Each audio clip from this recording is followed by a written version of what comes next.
The Civilian Conservation Corps, proposed by President Franklin Roosevelt, operated nationwide between 1933 and 1942. Nationally, it provided outdoor employment for 2.5 million young men working out of nearly 3,000 camps, each about 200 men. The camps were supervised by the United States Army, but the work projects were run by the Agriculture Department if they were dealing with soil conservation and terracing, or the Department of the Interior if they were working in forestry or parks. At individual camps, the CCC hired LEMs, or locally experienced men, to work as craftsmen and teachers, although the teachers of some subjects could be women. Professional architects and engineers provided design assistance and construction supervision to enrollees. To be an enrollee, a young man was required to be 17 to 25 years of age and from a family on relief, at least at the beginning. Afterwards, you could just be unemployed. The camp supervisors were often veterans of World War I. The goals were to give idle young men employment and keep them out of trouble, train them in what we now call hard and soft skills, provide remedial education, keep them fed and healthy, provide income to their families, who were often tenant farmers in a depressed cotton economy, as well as actually accomplish some good with their labor, working on projects that otherwise would not get done. At its peak in Texas, the CCC operated camps with a capacity of 19,200 men. Smith County had 2 camps, Duck Creek for soil erosion, which handled terracing out of the Lindale area, and Tyler State Park, one of about 25 park operations in the state. The enacting statute for the CCC forbade discrimination based on race, color, or creed, but the 2 camps in Smith County were white only. Local black enrollees usually went to either Jacksonville or Quitman, although some men, black and white, were sent as far as Oklahoma or even California. The CCC declined as the economy recovered. The advent of World War II brought prosperity and enlisted many of the men who were, of course, of draft age. In the summer of 1942, the program ended. Nearly 50,000 Texans were enrolled in the CCC between 1933 and 1942. Besides their work in soil conservation, they were significantly responsible for development of the state's park system and its architectural legacy. Of the 56 state parks established through CCC efforts, 31 are still in existence, including Tyler State Park. And in case you're wondering what Tyler thought of this big federal government program, the local powers that be loved it. I've got 2 notebooks full of news articles and cartoons praising the CCC and its work at Tyler State Park. The CCC was organized into districts. Texas was in District 8, and our local CCC camp was number 2888. The project was SP54T, or State Park Project number 54 in Texas. It was sometimes called the Sand Flat Project, Fort Sand Flat, or the Tyler State Park Project. A few years ago, as the number of surviving CCC veterans became fewer, the Parks and Wildlife Department became very interested in preserving their park history. So they went back and interviewed men, helped sponsor reunions, studied and marked CCC structures, assigned interns to develop park histories, created displays online, and last year came out with this book. Tyler State Park added signage explaining their CCC connection. You've got a sign near the front and a sign over near Beecham Springs. It's been interesting to go back and look at the site from an entirely new, or rather old, perspective. In the early 30s, Tyler was fortunate to have a member of the State Parks Board living here. On August 9th, 1934, right at 80 years ago, Tom Beecham spoke to the local Rotary Club and told them that East Texas could easily secure a state park if the proper effort were made, although he couldn't promise anything. That afternoon, the Chamber of Commerce announced the formation of a committee to see about acquiring 1,000 acres to present to the state to preserve some of the natural beauty of this section. The next day, this article appeared in the Tyler paper. Evidently, Carl Estes had recently been in Austin and discovered that while West Texas was developing 70 state parks, or so he said, East Texas had only 2. That couldn't be allowed. The Chamber of Commerce Committee met with the county and city, pointing out that over $100,000 would be spent locally during construction, increasing employment and purchasing power.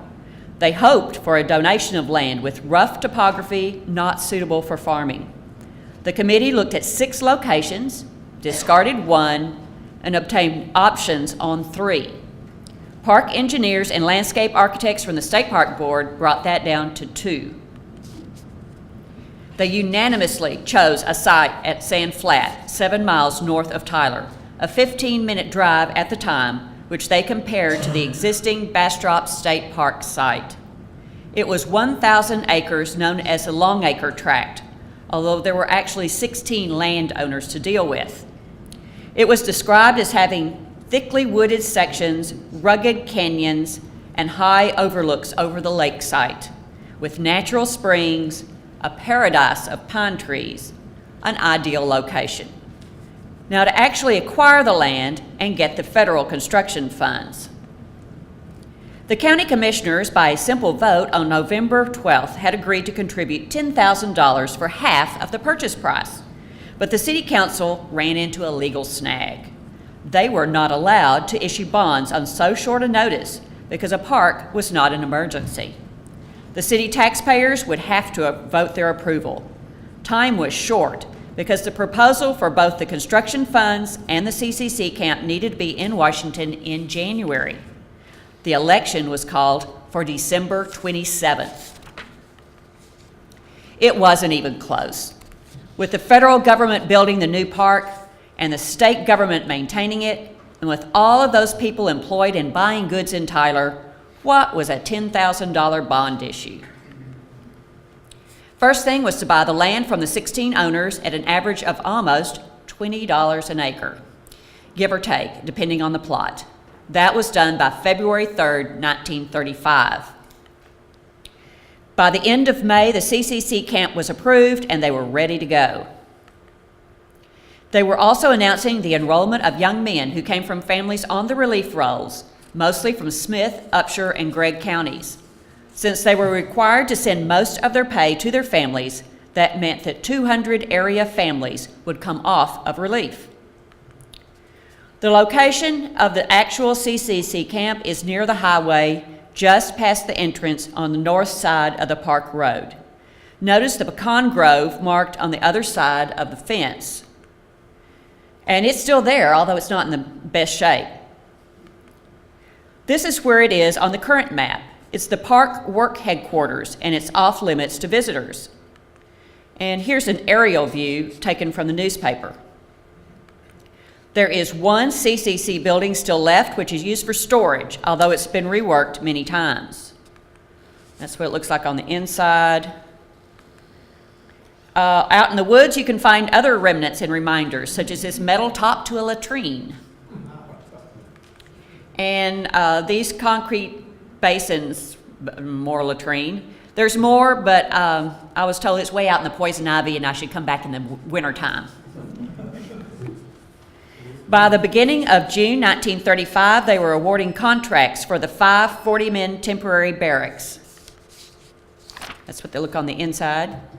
Mess hall, infirmary of 5 beds, a recreation hall, headquarters supply building, offices, and technical personnel quarters for a camp of about 200 men. A bathhouse, laundry, wood shop, 5 classrooms, and a camp exchange, and a library housing 2,000 books, 10 newspapers, and 40 periodicals were added. They built facilities for boxing, basketball, softball, baseball, and volleyball. Meanwhile, relief labor had already started clearing out underbrush bordering the proposed interior roads, which would total 3 miles by 1941. A state park engineer was making soundings for the dam. 14 men from the Lindale CCC camp were selected and trained for 2 months to be the core of the new unit. They drove back and forth to Sand Flat, putting up stoves, sorting clothing, bedding, and equipment, distributing cots, 40 to a barracks. In August 23rd, 24th, and 26th, the rookies arrived. For the next 2 weeks, they were vaccinated, given typhoid inoculations, and generally confined to camp for conditioning and laying out walks in grass. Here's their first formal photograph. And here they are bragging about their safety records, which you'll see is significant after I tell you about the construction of the dam. Most of the employees came from farming backgrounds, so they had a lot to learn about big construction projects. State and local experts were brought in to teach them each process. Notice that wall? There's part of it still left. But there was always time for fun after work and on weekends. Here they are playing volleyball, a new game for most of them. Of course, they worked up big appetites. Many of the boys had never eaten so well, and they gained muscles and weight. For each annual inspection visit, the camp had to turn in a week's menu. On one representative day, they had for breakfast grapefruit, rolled oats, milk, bread, fried eggs, and bulk sausage, coffee, sugar, and butter. For lunch, roast beef, candied yams, scalloped corn, brown gravy, bread, tapioca pudding, chocolate, and ice water. And for supper, vegetable soup, baked beans, baked potatoes, boiled cabbage, bread, jello, coffee, and sugar. And of course, some of the young men learned the fine art of large-scale food preparation. Education was always part of the program, both in manual training and in regular classrooms, in the evenings after a hard day's work. It was always voluntary, and teachers were hired in from the area. Some of the farm boys came in illiterate, learning to read and write, and were able to write their first letters home. Others learned arithmetic, grammar, English composition, spelling, penmanship, cabinet making, care of tools, typewriting, general agriculture, psychology, occupations, music, mess management, manners, and even dance and drama. Upon completion of a program, they would get a certificate. By the year prior to April 1940, CCC Camp 2888 averaged 17 instructors, a curriculum of 36 courses and subjects each month, for a total of 17,782 classroom hours in academics, 15,812 hours in vocational courses, 43,214 hours in park construction and camp work related activities, 2,080 hours in hobby skills, and 2,908 hours in first aid, life-saving, and health education. They also had a district chaplain, and ministers from Tyler would often come out for services. The infirmary had a contract doctor and the 5 beds. If necessary, really sick men were brought into Tyler. Eventually, they even had a camp newsletter that they called the State Park Static, with their own cartoonists that looked at life in the camp. Okay, here the featured sports, so you got all the different sports they're doing, a sketch of somebody in their reading room, and they could go into town on weekends if they weren't on KP. Some went to movies, and some noticed the local girls. This is my favorite cartoon of any of them. Did you see Shirley Temple last night? Don't know. I don't know many of these Tyler girls yet. The National Park Service experts came up with a master plan for the park, which you can now find on Pinterest online. Sometimes they followed it, and sometimes the plans had to be adjusted. Here's a plan for the entire park with an emphasis on the point. We were talking about the peninsula a little earlier, so that point is what they're emphasizing. Besides the dam and lake construction, one of the first things they addressed was erosion control and replanting some of the areas that had been cut over. Through the winter of 1935-36, 800 check dams were built, designed to blend into the scenery. They kept a 1.4-acre nursery beginning in early 1937 to start deciduous trees from seed: birch, cottonwood, hackberry, walnut, red cedar, persimmon, redbud, dogwood, black gum, mulberry, beautyberry, wild rose, and coral bean. Tyler even offered their excess to other state parks. They also gathered wildflowers from the area to transplant into the site. Ben Chambers, landscape architect for the National Park Service, designed the plantings, and highway beautification experts helped. Local garden clubs organized a show at the Women's Building. By December of 1938, the CCC had put out 60,000 loblolly and shortleaf pines, but lost many to the dry summers, so they ordered 5,000 more pine seedlings. The men also worked 21 forest fires in the area and constructed an 8.2 miles of fire breaks. As an aside, they also put in 199 man-days of work at the New London school explosion site. Native stonework became key to construction that would blend in with the environment. Some rocks were probably moved around within the park, but most of them came from Todd Mountain between Sand Flat and Red Springs. The master plan included details down to the culverts. It's a large culvert and a small culvert. But it took a lot of man hours to break up the rocks for construction, up to construction size. The top photo shows the road end, which is still dirt at this point. The county oiled the road in late July 1938 and again in May 1939, and the highway department paved it in 1940. The bottom shows a rock culvert, and here's one today. One of the most impressive pieces of rock construction is the wall along the parking lot near the bathhouse. Of course, there would need to be bridges over the creeks coming into the lake. While it doesn't match the design exactly, the bridge near the boathouse comes pretty close.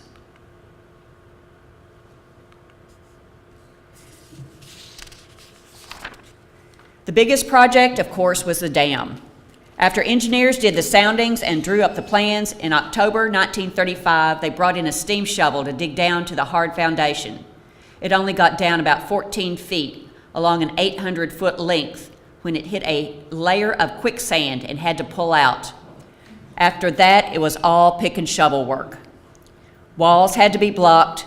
2 by 6 inch piling, 20 feet long, was used for this, braced from the inside with struts and whalers made of timbers 6 by 6 inches. At the beginning, moving wet sand and soil was the extent of the job, but as depth was gained, trouble began. Hip boots were worn as the boys fought to go deeper and keep out of the inflowing water and quicksands. Piling could not be made to hold out the underground streams and quicksands being forced through under pressure. From 6 a.m. until midnight, the boys were in the trench in mud and water above their knees, shoveling mud and sand to mud boards above. From one mud board to another, the subsoil was passed, finally reaching the top to be hauled away. Boys working on the bottom would see very little daylight from the time they entered until they came out. Flashlights and lanterns were used over the whole project during the night shift. Occasionally, a workman would fall quite a distance, but fortunately, no one was seriously hurt. From the original surface of the ground to the solid foundation, the depth ranged from 30 to 52 feet. At times, ice formed on the timbers and bottom of the trench, which made working a hazard. Boys coming out of the trench after 6 hours of work were hardly recognizable because of their mud coatings. In addition to the hand labor, 2 gasoline pumps had to be used continuously, discharging water from the trench into a nearby creek. When only 50 feet was lacking of the finish, more trouble was encountered on the north end of the cut. The underground stream increased in volume, washing out soil back of the piling and causing this to slip. Timbers buckled, piling swayed, and water became deeper. 4 shifts were then started, and the mechanics were kept beside the pumps at all times. The summer months began, and the mosquitoes became the chief irritant. The boys claimed that the pests in the trench had spots on their wings as big as dimes. 15 minutes was given as a rest period each night to fight mosquitoes, drink coffee, and eat sandwiches. During the full time of this treacherous work, the supervisory personnel divided the shifts and stayed on the job with the boys at all times. 1 or more of the supervisory men were in the bottom of the trench the greater part of the time, checking the struts, piling, and whalers for safety. By July 16, 1937, the core was completed, and in place of the quicksand, the space was filled with 100,000 cubic yards of clay that had been dug from another part of the future lake bed, and all the pilings and timbers pulled. The dam ended up 1,100 feet long, 240 feet wide, with a 10-foot walk at the top, rip-rocked on the water side and sodded on the backside. At the dam, the water would eventually be 42 feet deep, and the lake would average 17 feet with 1,048 acre-feet of water. The boys also built a sluice tower 44 feet tall with a sluice gate for drainage purposes to aerate the breeding beds of fish and so that the gars and turtles could be eliminated. The cement sluice leading beneath the dam was 236 feet long, made of native rock, and it had a copper fish guard. The educated guess was that the lake would take 2 to 3 years to fill, although some locals thought it would never fill because there wasn't enough watershed.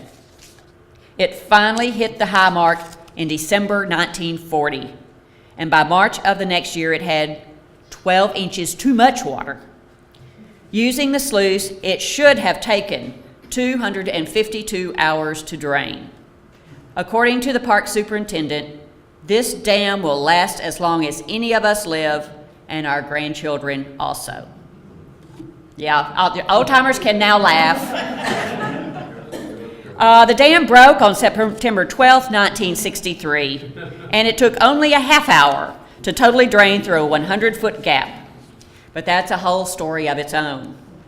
The dam was rebuilt in 1964. Let me back up one. The photos here show the dam at the top, progress on the sluice tower in the middle, and at the bottom looking straight down on the sluice tower under construction. And there's the sluice tower a little further along. Here's a mechanical rock crusher to break up the rock for the riprap. In April, they were still working on digging out the quicksand, anticipating finishing the dam in early October. And here's a 1937 lake map showing a small amount of water down near the dam and the clay borrow pit further up the lake bottom. So the little bitty lake on the left, and then a clay borrow pit is in the circle up to the right. And there's an aerial photo with a little more water, but I don't know what the square is. Good fishing had always been part of the plan. In August of 1936, 2,500 fish, probably from one of the local hatcheries, were placed in the small spot in the lake. The CCC had anchored stumps and left as much vegetation in the lake bed as possible. They even made fish shelters like this one, which the boys called fish honky-tonks for protection of young fish. These were filled with debris, weighted or tied down, waiting for the water to rise. A year later, the lake held 6,000 bass, channel cat, brim, and perch. Fishing was allowed beginning on May 1st, 1940, but only on Fridays and Saturdays. Sundays were added after a few weeks for working people, and the following year expanded to 7 days a week. The dam was actually completed before schedule in early August of 1937, and the boys were treated to a big barbecue by the Tyler Chamber of Commerce. State-level park officials also attended to inspect the work. Of course, in the early years, some people planned all sorts of things that just didn't pan out. In the first few months, someone thought we should have a zoo out at the park. Another idea was an 18-hole golf course. However, neither the state nor the feds would fund it. It would all have to come out of local pockets, and while verbally supported, the money just didn't materialize. The waste treatment plant is in this location now. Here's another plan of the golf course. However, in June 1940, Mike Matisse, the park manager, was able to purchase an almost new miniature golf course, complete with caddy house, light poles, benches, balls, and clubs. He even sent this down to Austin to state headquarters, a little miniature golf course card, and a photo of some of the local girls playing putt-putt. It's no longer there, of course, but the rock-reinforced terraces still are.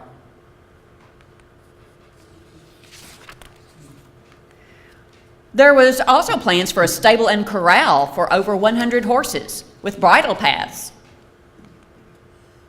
The first two areas they started working on besides the roads and dam were the swimming beach with diving platform and the boathouse, which was completed by the fall of 1938.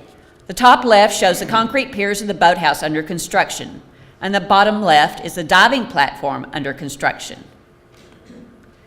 The bottom left is digging out the tree stumps from the beach area, and the top left is the boathouse, high and dry. It's hard to see. There's a close-up of the beach area with the platform sticking out over to the right. You can just see it barely outlined. The beach wall would be 550 feet long, and a full lake would make it 18 inches deep at the wall, gradually increasing to 5 feet deep, about 50 feet out.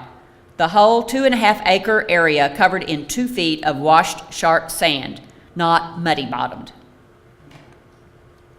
In this montage, the back photo shows the diving platform high and dry, but folks were already enjoying it. In fact, the park was open to visitors from the very beginning to use whatever facilities were there. Every April, there was a huge open house to celebrate the founding of the CCC. This is an aerial view, but I'm not sure if this is from the first time the lake filled up or the second time it filled up. At one point, there was a lot of play equipment in the water, and the area above the wall was sandy. Later on, most of the equipment was gone, and the sandy area was grassed. This was the original plan for the point, with the bathhouse connected to the refectory by a covered walkway. And then notice a boathouse at the top. And here's the boathouse waiting for the water to catch up. And the pier area, now that the water is full. The boathouse hasn't changed much. There's the boathouse.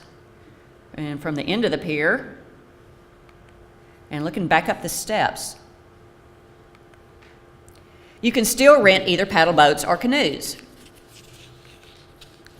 Another CCC developed area was Beecham Springs, named for Tom L. Beecham of the State Park Board, who kept the Tyler State Park project moving forward, even though it was often funded only for a short-term basis and had to be fought for over and over, building project by building project.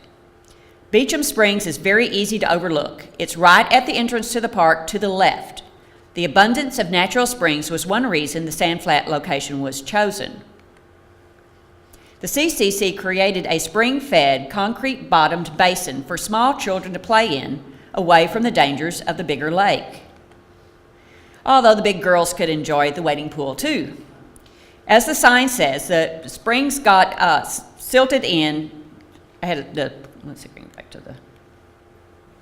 Well, there was a sign earlier. The springs got silted in. There it is. The sign says the spring got silted in and water levels lowered due to more water wells in the area. That was predicted even before the site was developed. There just wasn't enough water flow unless we'd gotten the rainfall we've had over the last week or so. So this is when I originally went out to take pictures of that area. And now there it is now, full. And there was damage from this last storm. A big pine tree fell across it, and then to the left there was a big oak tree had fallen across the other end. Another more recent CCC-related sign points out the natural pool and small waterfall just downhill.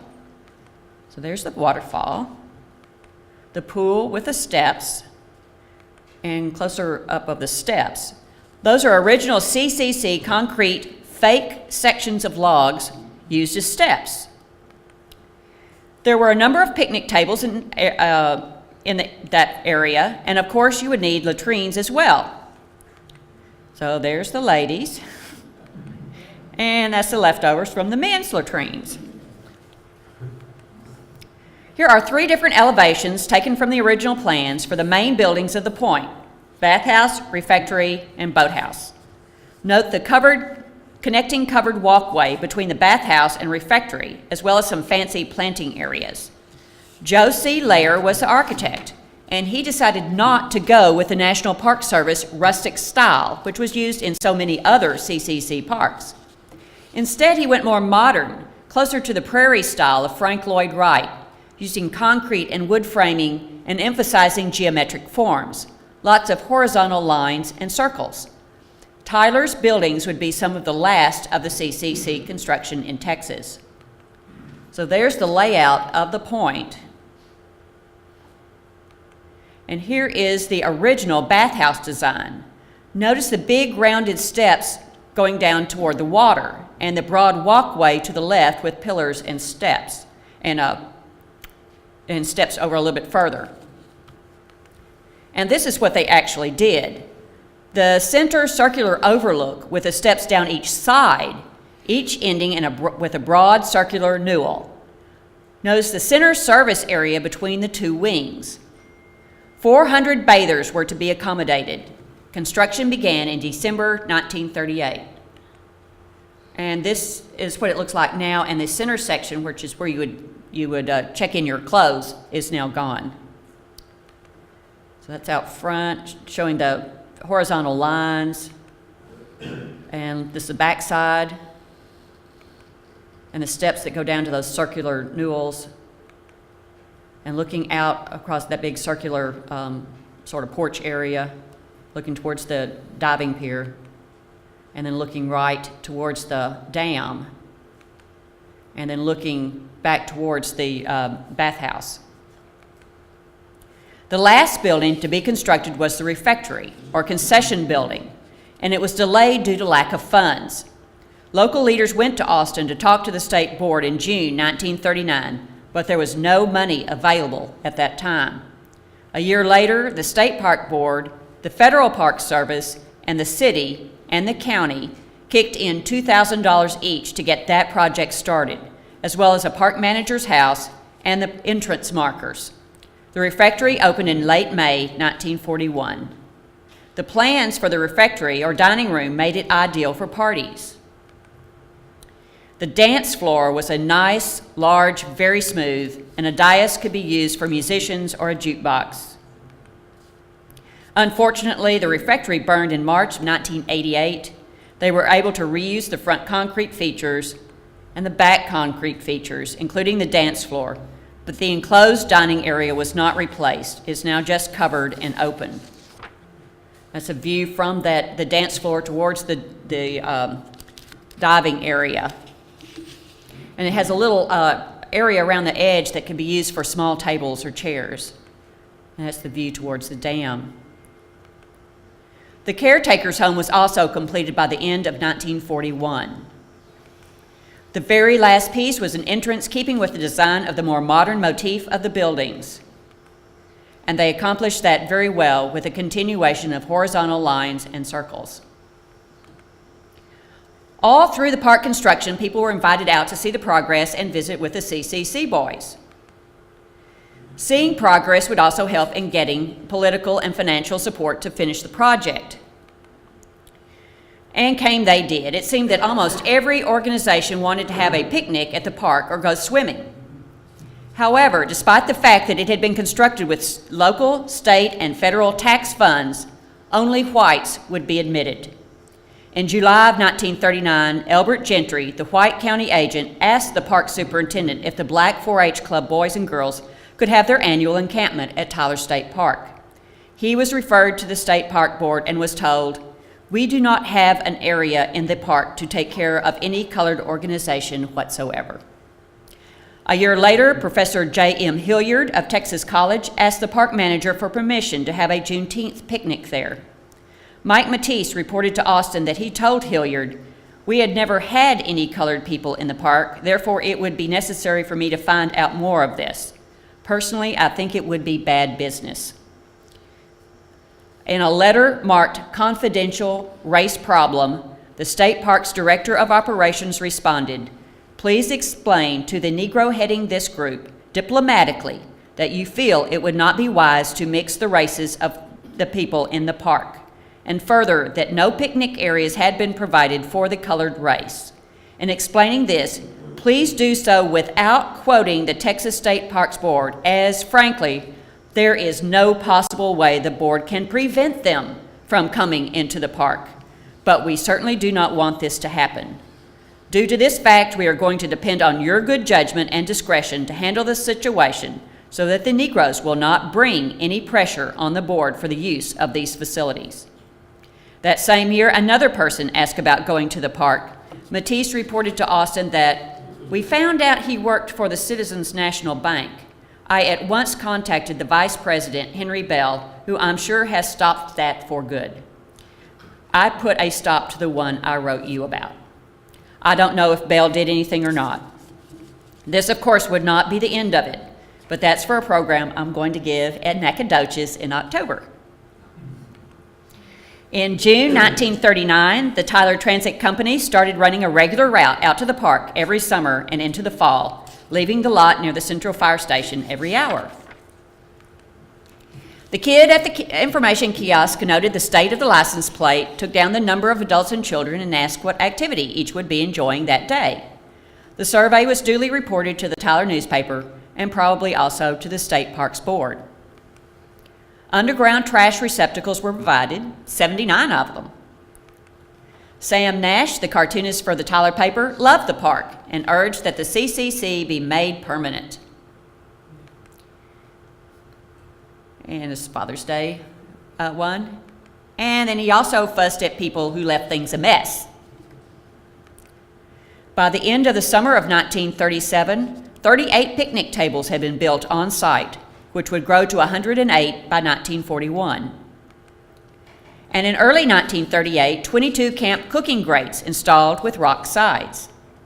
The park had developed sufficiently by September 1939 that it could host Tyler's Labor Day celebration, complete with a state-level horseshoe pitching competition, a bathing beauty review to select Miss Tyler State Park, and she was Miss Lois Welch, a band concert led by, of course, Doc Witt, and several speeches. Boating, even speedboating, became a very big deal. After all, this was long before Lake Tyler East, and Lake Palestine. When the lake was constructed, it was second in size in East Texas only to Caddo Lake, according to the Tyler paper, and Caddo isn't exactly a great speedboat lake.